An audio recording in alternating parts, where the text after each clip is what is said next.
Okay. Laxman ఆగాలి అక్కడితోనే. దీంతో అలా వెళ్ళిపోకూడదు.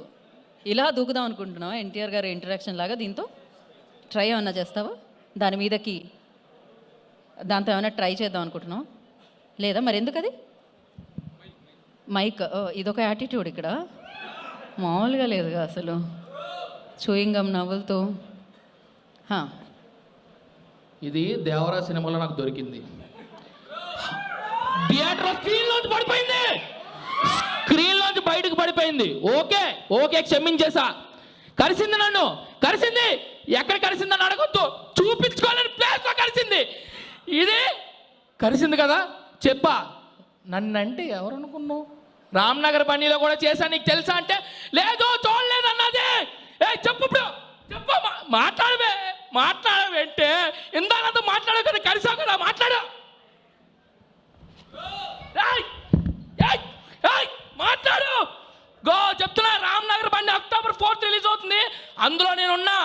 చెప్తున్నా గో. నువ్వు దేవరా మూవీలో షార్క్, ఈ సినిమాలో నన్ను చూసి అవుతావు షాకు. ఆవిడ మీదకి వెళ్ళొద్దు, ఆవిడ మీదకి వెళ్ళి చంపేస్తా, నరికేస్తా. ఆవిడ చైల్డ్ ఆర్టిస్ట్ ఎంతో ఓవర్ యాక్షన్ చేస్తున్నాడు. చంపేస్తా. ఓకే సరే ఇంకా అయిపోయింది. Thank you so much. ఏమైపోయింది? అద్భుతమైన మీ పర్ఫార్మెన్స్. ఇంతటితో పర్ఫార్మెన్స్ చూడు ఏమంటున్నారు నీ వల్ల. మాట్లాడు ఒక్క నిమిషం, ఒక్కసారి మాట్లాడు. ఇంత తిట్టావు కదా, అమ్మ నా బుద్ధులు తిట్టావు, ఒక్కసారి మాట్లాడు. ఇది వేరే సినిమా నడుస్తున్నట్టుంది ఇక్కడ.